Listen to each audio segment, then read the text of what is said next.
Қайырлы күн, Нұр-Сұлтан қаласы әкімдігінің онлайн баспасөз маслихатын бастаймыз. Добрый день, мы начинаем онлайн брифинг с пресс-центра Акимата города Нұр-Сұлтан. Бүгін біз мемлекеттік шығармашылық тапсырыс Нұр-Сұлтан қаласы бойынша балалар мен жасөспірімдерге арналған тегін үйірмелер тақырыбында сөз қозғайтын боламыз. Тема сегодняшнего брифинга – государственный творческий заказ, бесплатные творческие кружки для детей и юношей в городе Нұр-Сұлтан. Бүгінгі спикерлермен таныстыруға рұқсат етіңіздер. Нұр-Сұлтан қаласының мәдениет басқармасы, мәдениет көркем іс-шараларды ұйымдастыру бөлімінің басшысы Максимова Салтанат Сыйлыбайқызы. Нұр-Сұлтан қаласының мәдениет басқармасы құқықтық қамтамасыз ету және мемлекеттік сатып алу бөлімінің басшысы Марденова Әйгерім Қанатбекқызы. Алдымен сөз кезегі Салтанат Сыйлыбайқызы өзіңізге беріледі. Рахмет. Қайырлы күн, құрметті ата-аналар мен өнім берушілер. Сіздердің назарларыңызға мемлекеттік тапсырыс бойынша кішігірім анықтама беру мақсатында тікелей эфир ұйымдастырылды. Мемлекет басшысы 20 жылғы 1 қыркүйекте Қазақстан халқының жолдауында балалар бұқаралық спорт түрлерінде белсенді тарту, сондай-ақ спорт секциялары ашу, балалардың үйірмелерінің қызметін жандандыру міндеті қойылды. Осылай мемлекеттік шығармашылық үйірмелер Қазақстан Республикасының мәдениет туралы заңының 8 бабының 14-4 тармақшасына өзгерістер енгізіліп, соған сәйкес жүзеге асырылуда қызметіміз. Нұр-Сұлтан қаласы бойынша мемлекеттік шығармашылық тапсырыстан тыс спорттық секцияларда бар. Соған тоқталып өтетін болсақ, мемлекеттік шығармашылық тапсырыстың операторлық қызметін жүзеге асыратын мәдениет басқармасы болса, Нұр-Сұлтан қаласының мәдениет басқармасы болса, спорт секцияларына қатысты операторлық қызметті Нұр-Сұлтан қаласының дене шынықтыру және спорт басқармасы жүзеге асырады. Қысқаша ақпаратқа тоқталып кетсек, шығармашылық тапсырыс бойынша бүгінде елордада жалпы 59 түр бар, уәкілетті органмен бекітілген шығармашылық үйірмелердің. Соның ішінде қала бойынша 45 түрі жүзеге асырылуда. Сол 45 түрдің 537 шығармашылық үйірмесі жұмыс істеуде. 20-дан аса жолдама беріліп, 15 мыңға жуық бала шығармашылық үйірмеге тұрақты түрде тегін қамтамасыз етіліп отыр. Үйірмеге келетін болсақ, ол үйірменің түрі 59 деп жоғарыда атап өттім. Сол елордада беткеұстар объектілерінің бірі біздерде бейбітшілік және келісім сарайы, өздеріңіз білесіздер, тәуелсіздік сарайы. Қазіргі кезде есіктері бүлдіршіндерге айқара ашық. Бұл жерлерде де қазір үйірмелер жүзеге асырылуда. Бұл объектілер өздеріңізге мәлім халықаралық ауқымды іс-шаралар бүгінге дейін өткізіп келген. Қазіргі уақытта балаларға қолжетімді. Егер бұл бұрын ата-аналар балаларын үйірмелер мен секцияларға ақылы түрде жіберетін болса, енді осы бағдарламаның арқасында жергілікті бюджет пен жергілікті атқарушы органның қаржылық жүктемесін өз мойнына алып, балаларды үйірмелер мен секцияларын тегін қатысуға мүмкіндік беріп отыр. Бұл шығармашылық және спорт тапсырысы бойынша қысқаша ақпарат болды. Бүгінгі брифинг жасаудың басты мақсаты елордамыздағы ата-аналар және заңды өкілдері арасында ақпараттық жұмыс жүргізу болып табылады. Атап айтқанда, шығармашылық үйірмелерге қатысты уәкілетті орган, өздеріңізге белгілі уәкілетті орган Қазақстан Республикасының мәдениет және спорт министрлігі болып табылады. Және бала құқықтары жөніндегі уәкіл Аружан Сайынмен бірнеше рет кездесулер өткізіліп келеді. Қазіргі брифинг бірінші кезекте ата-ана назарына шығармашылық тапсырысқа қатысу мүмкіндігі, оны жүзеге асыруы, тәсілі бойынша түсінік бере өтеміз. Соған қарай, алға қарай шығармашылық заң шеңберінде осы түсінікті заң шеңберінде түсінік беру үшін менің әріптесім Әйгерім Қанатбекқызына табыстаймын. Және ескертетін жайт, брифинг барысында пайда болған сұрақтарыңыз баяндама соңында қойылса, әріптесіміз екеуміз баяндама соңында баяндамада қамтылмаған қосымша сұрақтарыңыз болған жағдайда жауап беруге дайынбыз. Рахмет назарларыңызға. Да, спасибо большое. Добрый день, уважаемые зрители нашего прямого эфира. Как ранее уже было сказано, в целях поддержки государственной политики в сфере культуры Управлением культуры города Нур-Султан реализуется программа подушевого нормативного финансирования государственных творческих кружков. Так, дети и подростки города Нур-Султан имеют возможность посещать 59 видов кружка бесплатно. В данной программе имеются 3 субъекта. Это операторы управления культурой города Нур-Султан, поставщики и родители или законные представители детей. В качестве поставщиков государственных творческих кружков могут выступать любые индивидуальные предприниматели или юридические лица, вне зависимости от формы собственности, кроме организации образования. А получателями услуг являются законные представители или родители детей, возраст которых достиг 4 лет. Вместе с тем, данная программа рассчитана только для несовершеннолетних. Так, дети, которые достигли 18-летнего возраста, должны будут быть исключены из кружков. Также имеются виды кружков, минимальный возраст которых является 6-летним или 10-летние дети. Данные кружки направлены на организацию повседневного досуга детей и учитывают все культурные потребности детей в столице. На сегодняшний день работает портал artsportedu.kz, который объединяет поставщиков услуг и родителей, чьи дети хотели бы или занимаются в данных кружках. Это также отличная возможность детям получить знания именно в сфере культуры и искусства. Данная программа также отвечает всем принципам инициативы государства «Цифровой Казахстан». Максимально упрощенная подача заявления и получение ваучера также лишена любой бюрократии. Так, законный представитель после регистрации на портале artsportedu.kz в качестве родителя закрепляет данные своего ребенка, далее переходит в раздел «Мои заявки», выбирает нужное ему направление и выбирает оптимальное месторасположение данного кружка в картах, которые предоставлены. В данной карте указаны только те поставщики, заявки которых были одобрены оператором. То есть все их документы должны соответствовать законодательству Республики Казахстан, а именно правилам размещения государственного творческого заказа. Родителям следует учесть, что после подачи заявления на получение ваучера им надо связаться с поставщиком, если поставщик все еще с ними не связался, и предоставить необходимые документы для заключения договора. Под необходимыми документами для заключения договора мы имеем в виду это 2 справки 027У, это о состоянии здоровья ребенка с разрешением от врача на допуск к этим занятиям. Ну и 037У, это у нас эпидокружение. Вместе с тем родителям также должны быть предоставлены фото 3×4 в 4 экземплярах и копия удостоверения личности или свидетельства о рождении ребенка. Также следует напомнить, что у родителя после получения ваучера есть всего 10 календарных дней для того, чтобы заключить договор. В случае незаключения договора ваучер аннулируется. Вместе с тем эти сжатые сроки, 10 календарных дней, также дают родителям возможность посетить 2 бесплатных кружка.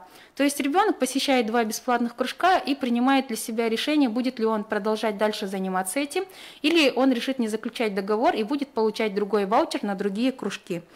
Данная возможность, она исключает лишнюю бумажную волокиту между родителем и поставщиком в виде заключения договора, разрыва договора и так далее. Также эти 10 дней дадут возможность родителю, в случае, если кружок им не подходит, не возобновлять свою справку, а предоставить его другому поставщику при получении другого ваучера. Родители, при заключении договора мы также просим вас обратить внимание на регламент посещения занятий. Каждый поставщик при заключении с вами договора должен вас ознакомить с регламентом посещения занятий. В регламенте должны быть указаны нормы поведения вашего ребенка на занятиях, из-за чего вашего ребенка могут исключить или не допустить к занятиям.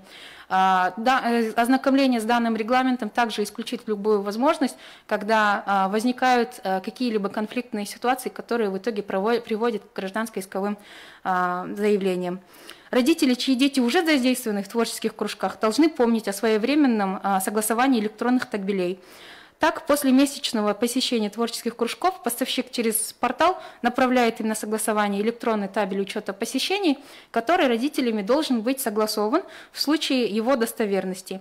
Отмечаем, что при предоставлении согласования электронного табеля законный представитель детей или же родитель, он несет такую же пропорциональную ответственность вместе с поставщиком за достоверность указанных отчетов в данных электронных табелях. Родители должны помнить, что предоставление электронного табеля осуществляется поставщиком до 5 числа следующего месячно, ежемесячно. Так, при предоставлении табеля родителей просим помнить о своевременности согласования данного табеля. Родители также должны помнить, что когда они регистрируются на портале, каждому из них предоставляется отдельная учетная запись. Данная учетная запись несет всю их персональную информацию, и предоставление его третьим лицам без наличия доверенности влечет административное взыскание в виде штрафа на физическое лицо, на родителя в том числе. Спасибо за внимание. Рахмет, ендігі кезекті келіп түскен сұрақтарға берейік. Дәулет Істілеуов, Казинформ. Тегін үйірмелер қаншалықты сапалы ұйымдастырылып жатыр? Оның сапасын кім қадағалайды? Ата-аналардың айтуынша тегін үйірмелер тиісті деңгейде өтпейді.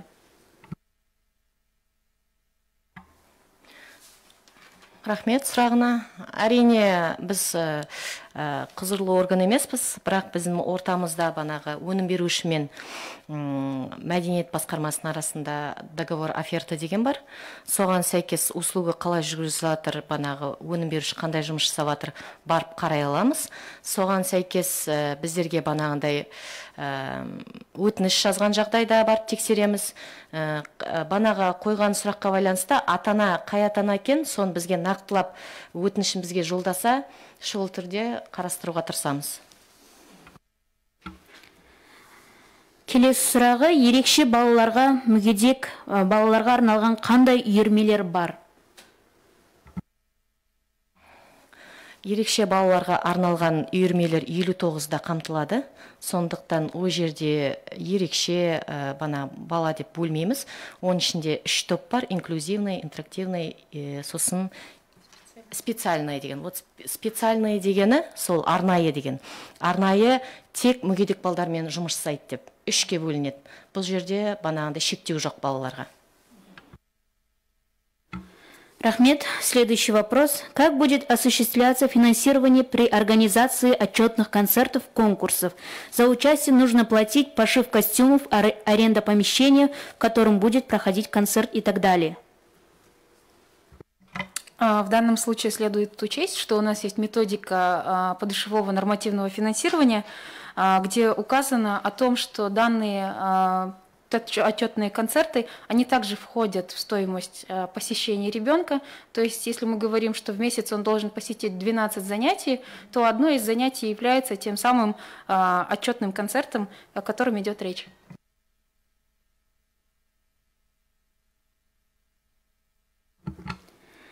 Спасибо. Следующий вопрос от команды творческой школы Way to be Pro. Творческий центр планирует снять новое помещение и подать новые заявки, однако остается риск того, что после заключения договора с арендодателями бюджет может закончиться.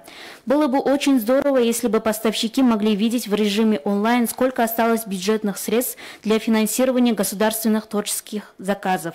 Вопрос: как на данный момент мы можем контролировать такие риски? Спасибо за вопрос. Да, есть риски того, что на момент, когда заявка будет согласована, может быть исчерпан бюджет. Но вместе с тем бюджет выделяется на целый город, и, соответственно, это решение родителей ходить или не ходить на эти занятия. То есть о чем мы говорим? В данном случае, когда поставщик подает свое заявление, дали решение о посещении данного кружка, на выделение денежных средств на этот кружок путем получения ваучера, дальше является решением родителей. То есть может быть такие случаи, когда поставщик открывает кружок, его заявка одобрена, вместе с тем родитель может вообще этот кружок не выбирать.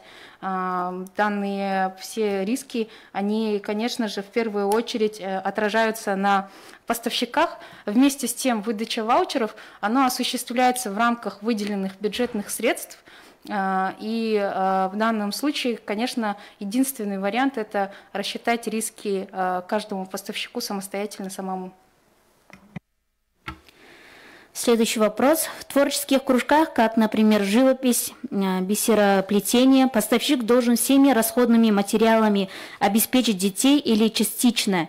Ведь во многих творческих центрах по программе «Арт, спорт, еду» родителям дают целый список необходимых расходников. Спасибо за вопрос. Здесь опять также мы всегда ссылаемся к методике подушевого нормативного финансирования. Там всегда указаны, то есть должен ли поставщик обеспечивать их расходными материалами. То есть в приложении 2 методики подушевого нормативного финансирования указана необходимость оснащения ежедневными расходными материалами. Если мы говорим про такие кружки, как национальные танцы, балеты и так далее, там обеспечение ежедневными расходными материалами не требуется. Однако такие кружки, как живопись, графика, художественная фотография, керамика и лепка требуют обязательного оснащения этим всем именно от поставщиков, а не от родителей. Спасибо. Следующий вопрос. Вопрос по табелю. Почему родителю не приходит оповещение о согласовании табели? Часто поставщики не могут своевременно сдать табеля. Родители в чатах могут не прочесть, трубку не берут или забывают пароль. В данном случае мы говорим о гражданских взаимоотношениях между поставщиком и родителем. Между ними также ранее уже было сказано, заключается договор, где можно предусмотреть условия, где родитель обязан согласовывать или рассматривать табеля в срок до 5 числа. Вопрос касательно оповещения его родителей, оно как раз-таки сейчас находится на разработке у разработчиков сайта. Как только это будет возможно, конечно, информация будет актуализирована как поставщикам, так и родителям. Спасибо. Следующий вопрос. Кружки по актерскому искусству и сценической речи и церковному искусству принимают с 10 лет. Почему? Очень много родителей хотят водить своих детей с возраста 4-5 лет. С 10 лет очень поздно. И когда внесут изменения? Конечно, мы понимаем, о чем идет речь. В данном случае имеется разграничение в возрасте. Как уже ранее было сказано, есть кружки, на которые допускаются дети, минимальный возраст которых составляет от 10 лет. В данном случае нормативно-правовой акт был принят Министерством культуры и спорта как уполномоченным центральным органом. Вместе с тем, если я не ошибаюсь, в настоящий момент вносятся изменения, однако будут ли вноситься изменения в части возрастной категории, по данному вопросу надо обращаться к Министерству культуры и спорта. Ансаган Ибраева. Если ребенок посещает одни танцы, но решили перейти на другое направление, как в этом случае перейти на другое направление, не дожидаясь окончания месяца и закрытия табеля? Можно ли, допустим, до 10 февраля подписать табель за занятия по первому направлению и сразу начать заниматься в другом направлении, предварительно получив ваучер на новое направление? Для получения нового ваучера родителям не обязательно ожидать месячного срока. Его табель может быть закрыт даже в случае, если его ваучер был архивирован. То есть родитель подписывает табеля за посещение детей до того момента, пока ваучер был архивирован. Здесь никакой проблемы нету. Единственное, он должен по дополнительному соглашению расторгнуть договор с поставщиком и также забрать свои документы, такие как портфолио ребенка и его личное дело. Методист ИП Маргулан. Первый вопрос. Тренер хочет сменить работу. На этого тренера получено одобрение на энное количество людей. Можно ли как-то упросить, чтобы взяли тренера без одобрения? Потому как для организации одобрение получено. Методика остается, занятия уже идут, только тренер поменяется. В данном случае для того, чтобы предоставить туда нового тренера, закрепить его, нужно предоставить отдельные документы этого тренера. Когда поставщик подает свое заявление, одним из критерий его отбора являются как раз-таки документы тренера. То есть у тренера должно быть наличие высшего оконченного образования или среднего образования в направлении культуры и спорта, или же сертификат по профильному виду искусства.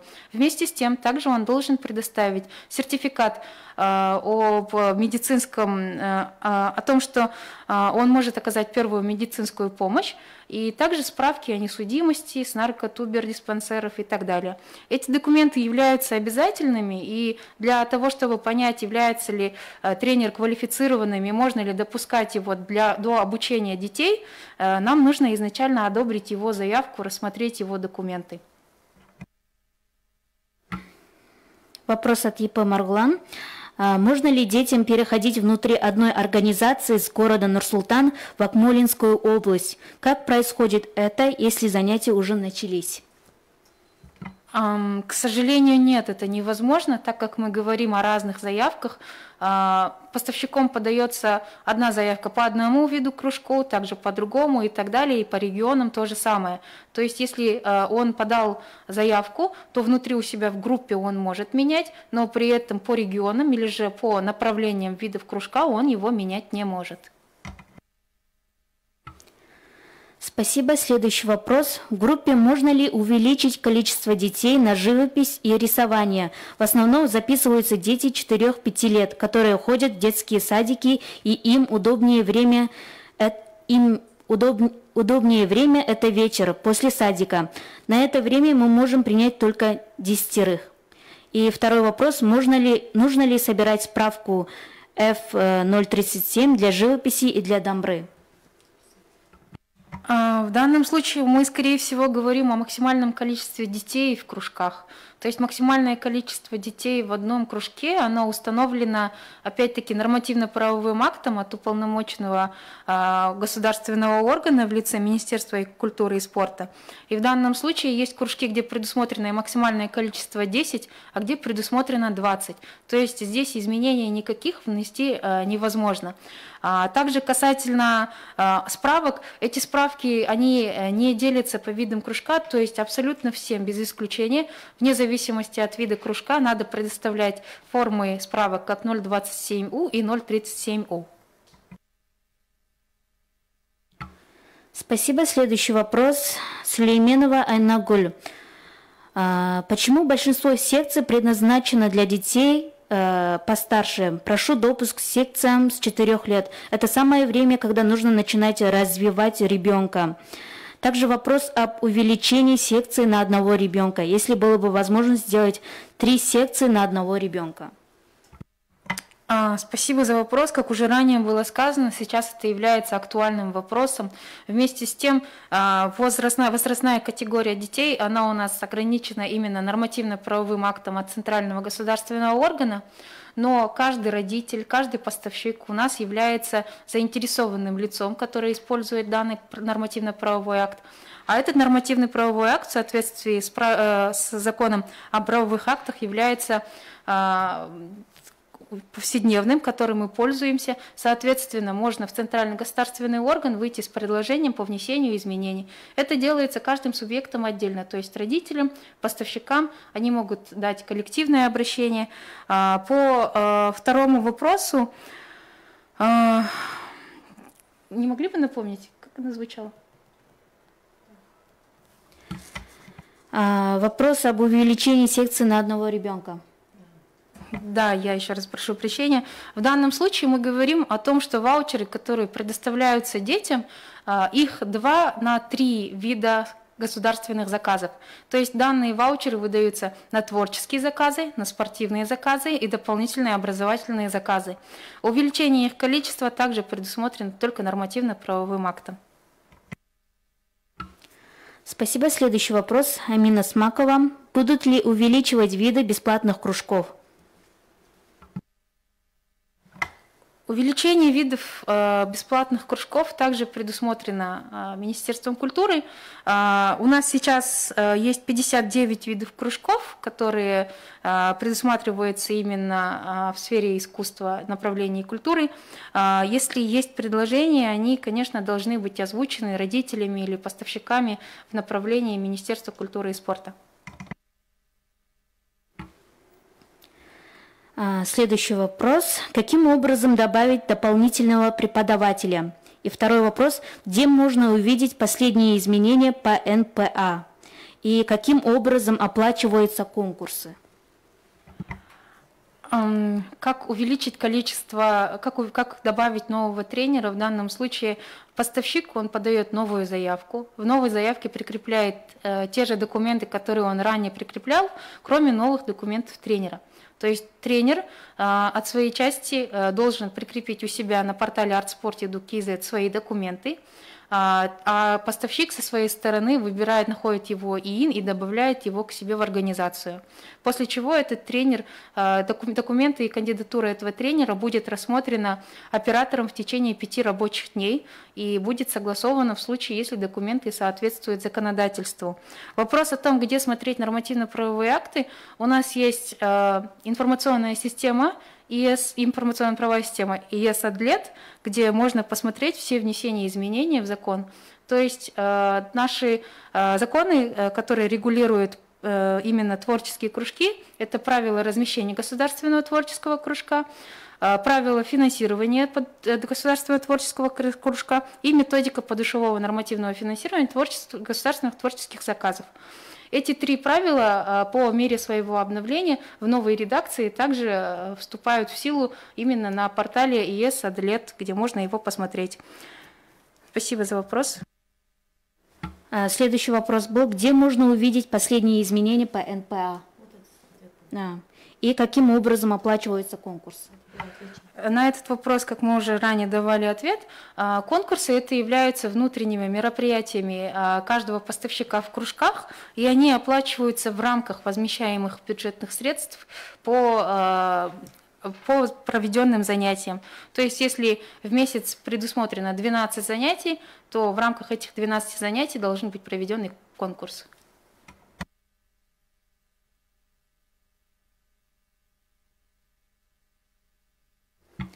Следующий вопрос. Мы получили 2 направления через artsport.edu.kz на секции «Сценическая речь» и «Актерское мастерство» для нашей 7-летней дочери. В связи с этим у меня несколько вопросов. Какой орган утверждает возрастные ограничения в секциях, работающих в творческом направлении? Как мы можем найти этот НПА? Можно ли изменить возрастную категорию для данных секций? Если это невозможно, какие еще есть способы отправить дочь в театр на бесплатные дополнительные секции? Как мы уже ранее сказали, государственные творческие кружки, они предусматривают разные возрастные категории. Актерское мастерство, цирковое искусство и сценическая речь, она предусматривает возраст от 10 лет. Вместе с тем, если ребенок хочет посетить именно кружки театра и кино, у нас есть такие виды, как кукловождение, которые начинаются от 6 лет, куда можно также записать своего ребенка. Касательно внесения изменений в НПА и изменения категории возраста, это, конечно, надо обращаться в Министерство культуры и спорта, где будет данный вопрос рассмотрен и будет предоставлен ответ именно уполномоченным государственным органам. Рахмет, және соңғы сұрақ Әсет Жұмағазы. Басқарма өтініштерді айлап қарамайды. Жіберілген өтініштер қанша уақытта қаралу керек? Рахмет. Қазақ тілінде тек 3 сұрақ қойылды. Рахмет сұрағыңызға. Біздерде осы методикаға сәйкес 5 жұмыс күн ішінде қаралады. Айлап қаралмайды. Базаның жұмыс жасауына байланысты. Рахмет сұрағына. Рахмет. Бізге келіп түскен сұрақтар легі осы.